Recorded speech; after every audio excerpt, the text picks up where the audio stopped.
Hey everybody, welcome to RunLeadGen Radio, your go-to podcast for all things SEO, digital marketing, and growing your business with your hosts Quinn and Brian. In today's episode, we're talking all things franchises. So if you are a franchisee, or maybe you are a corporate employee at a franchise, this podcast is going to be insightful for you as far as how to work, what to do about your marketing. We're going to talk about the good, the bad, the ugly. So stay tuned. This is going to be a good one for all franchises.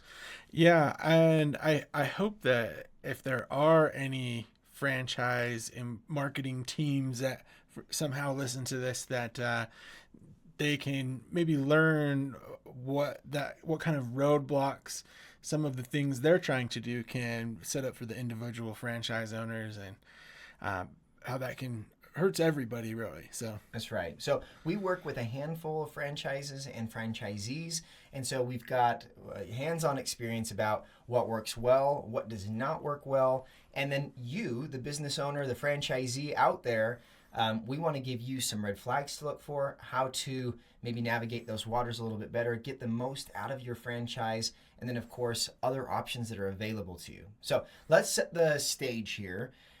You're a franchisee, meaning there is a franchise, a corporate office that houses a brand, and you've bought into them to get leads and any digital assets and any other, benefits that come with being a franchisee.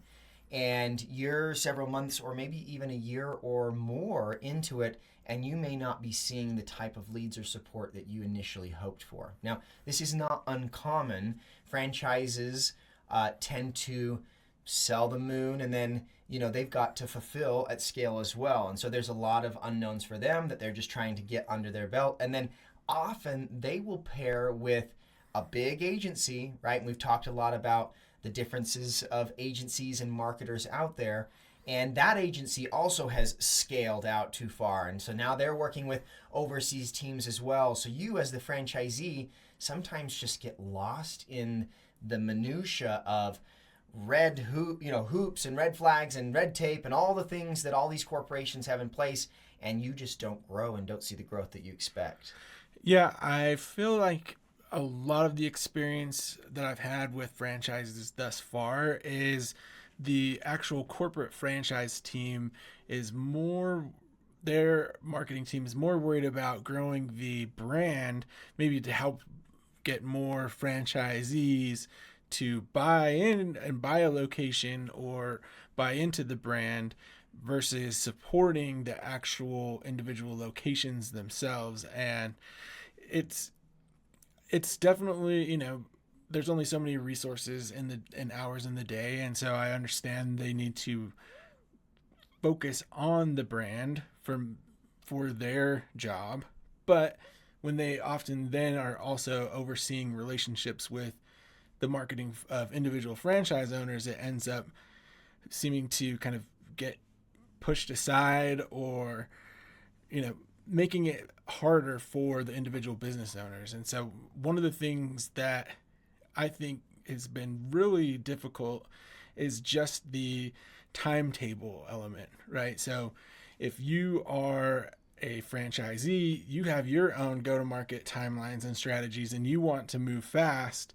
Meanwhile, they have lots going on at the corporate marketing team, and so you might not be able to move as fast as you want, or be able to execute some of the things that you would hoped you would have been able to. So yeah, and something that we're always standing on our soapbox, we're preaching to the choir, is owned asset optimization. So franchisees, they inherently out of the gate, they've got to work with a franchise, and so this can be a little tricky, right?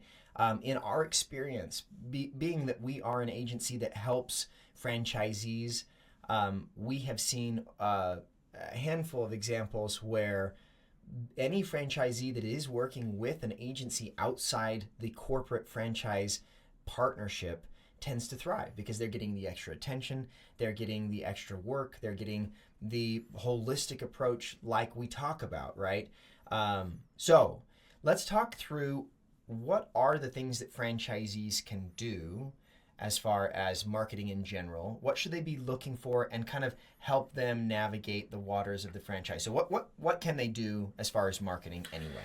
So this is going to be franchise dependent, but for the most part, usually a franchise is going to have the ability to do almost any and all advertising that they would want. However, there's usually a lot of stipulations there. So, for example, if your site is part of the franchise website, and I say site using that term loosely, sometimes we're talking about a page or a collection of pages that are hidden in the site, then you might have even more hurdles to jump. Some franchises might allow you to go and build your own website as long as it passes brand guidelines and you get the green light from the corporate marketing department.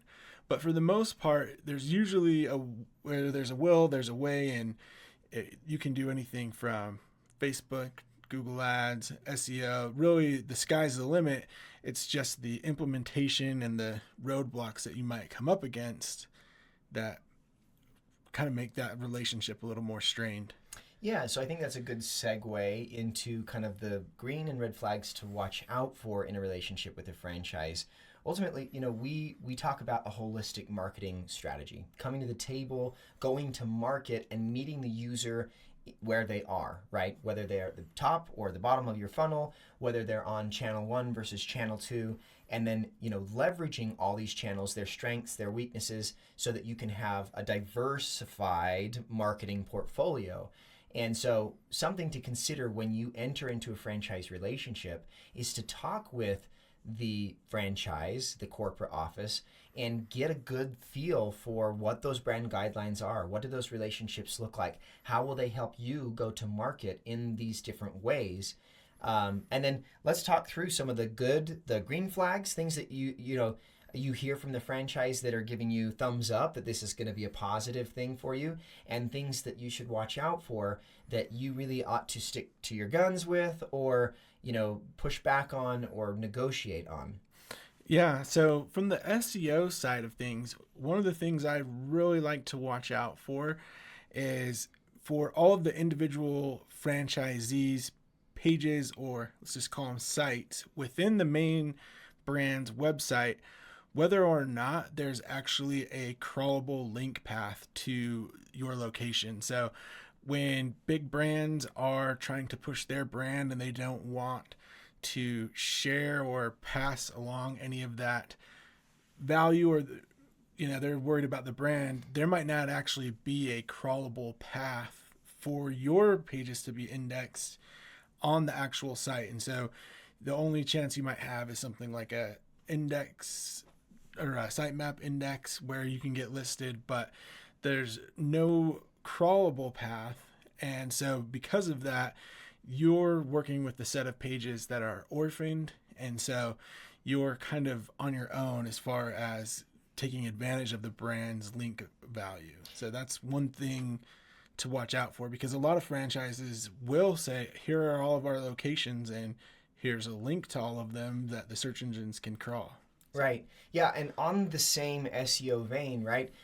Our goal as marketers, and your hope, the goal of the marketing team that your franchise may or may not be already partnered with, is to grow organic visibility in general, right? That's the goal of an SEO. They want to get out there and rank for particular keywords that are inside your funnel.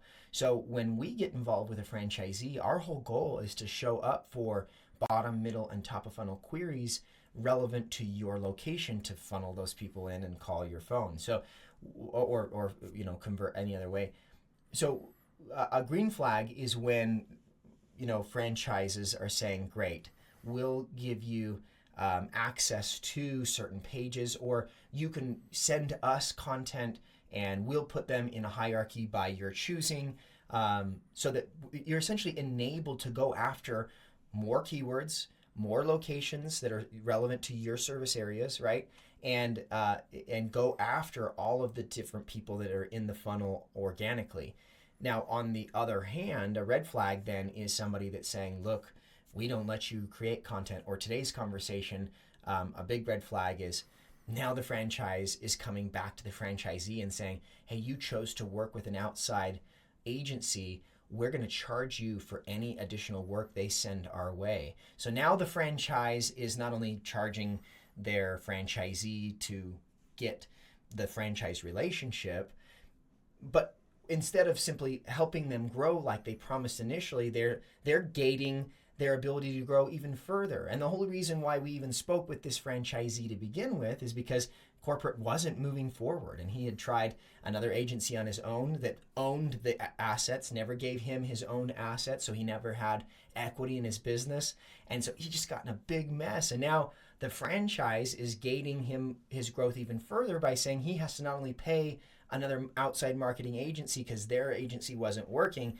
but they're just not getting the content done at all. So big red flag there is if somebody's saying, hey, we're going to figure it out, we don't like to work with anybody, you can see how that would be inherently bad, because your growth is their growth is your growth. So we really like to see people saying, hey, we want to work together.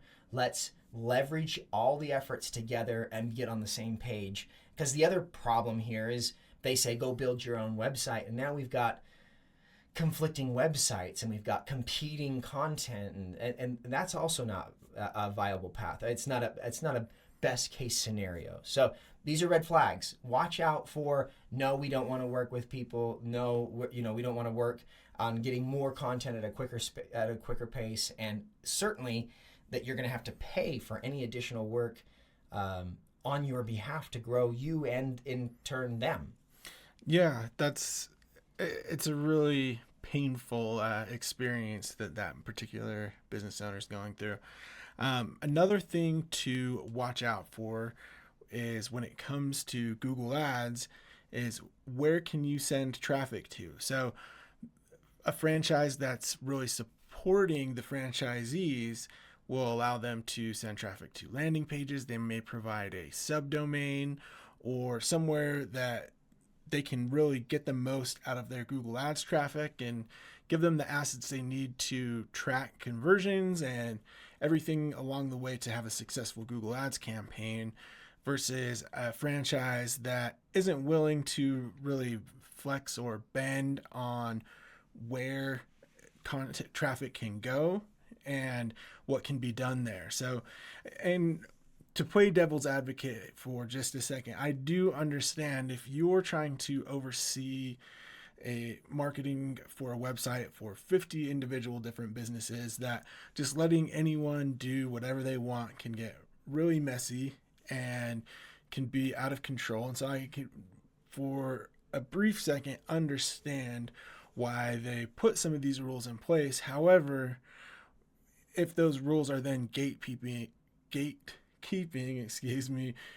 ideas and strategies that are going to be beneficial to everyone, then that's when you need to maybe rethink things or see what you can do different. Yeah, that's a great call. I think from an internal marketing perspective, right, many cooks in the kitchen can also be very bad. So certainly, as you have those conversations, the rebuttal back to you that they don't want to work with outside agencies isn't inherently bad.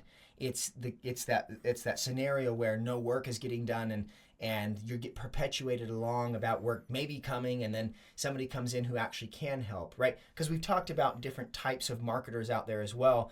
You can imagine the sales guys that don't do marketing, or the people that bring in their own outsourced teams or overseas teams, or just don't have a lot of value to bring to the table.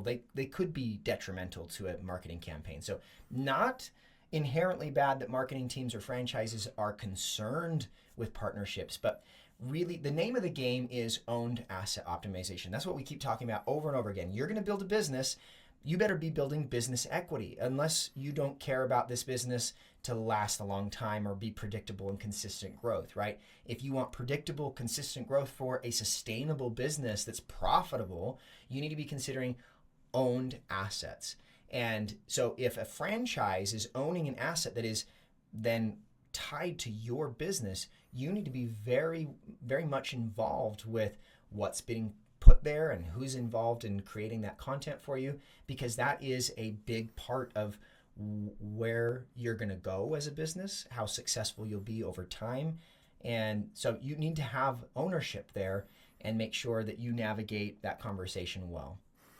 Yeah, that's a great point. So I would say another big red flag would be that the internal marketing team isn't getting anything done and they don't allow for outside agencies. So you're just kind of at their whim.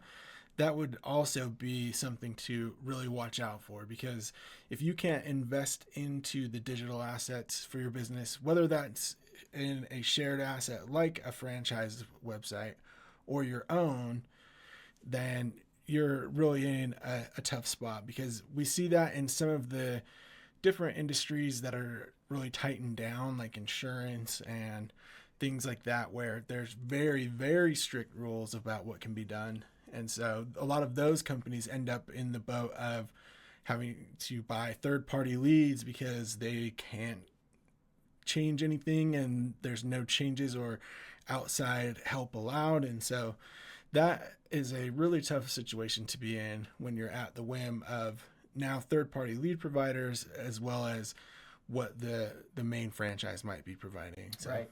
Yeah, and what I would say is this episode is not a rag on franchises. The franchise model in and of itself can be a very profitable business for a lot of people. And many franchises have figured this out well. They have good things in place, good processes, good marketing, good go-to-market strategies. But I think more often than not, we see that there are just gaps here.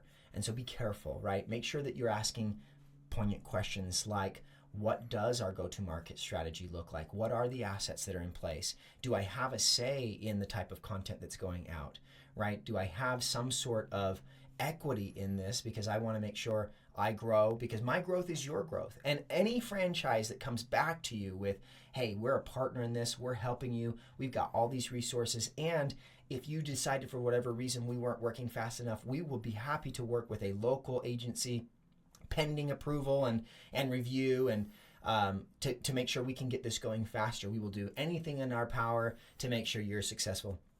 Those are good green flags to consider. So we're not ragging on franchises in general. We're just saying, hey, we see a lot of franchisees. We see a lot of business owners that get caught in not knowing this until it's far too late. So consider it up front. Make sure you're asking good questions. Yeah, those are great questions to ask. I think one other thing to be prepared for individual franchise owners is that things might not move as quickly as you would hope or would like, even in an ideal scenario where things do have to be signed off on and approval for outside help or outside content and traffic, but it is allowed. That approval process can help in some ways, but often slow things down. Yeah. I did have one last comment as far as so review acquisition, marketing automation, right? A lot of franchises already have something in place for this. A great question to ask is, hey, how can I get more reviews to my business? And if you're getting vague or ambiguous answers, that's a good red flag, right? If they are open to things like tap to review cards or other review acquisition strategies, automation, right? These are great things to consider, because you're a local business. You're a franchisee. You are banking on the ability to acquire good reviews to be able to perform and compete in your area. So if you're getting gated or tied down on review acquisition, that's a big red flag. Yeah, absolutely. Well, awesome, you guys. That's today's episode. We hope that you, business owners, especially franchisees, have learned something that will help you be more successful, maybe in your conversations navigating with your franchise, but also just in your business in general. As always, we encourage you to like and subscribe if this is the type of content that you're interested in. Stay up on the latest on all things SEO, digital marketing, and growing your business. And we'll see you next time.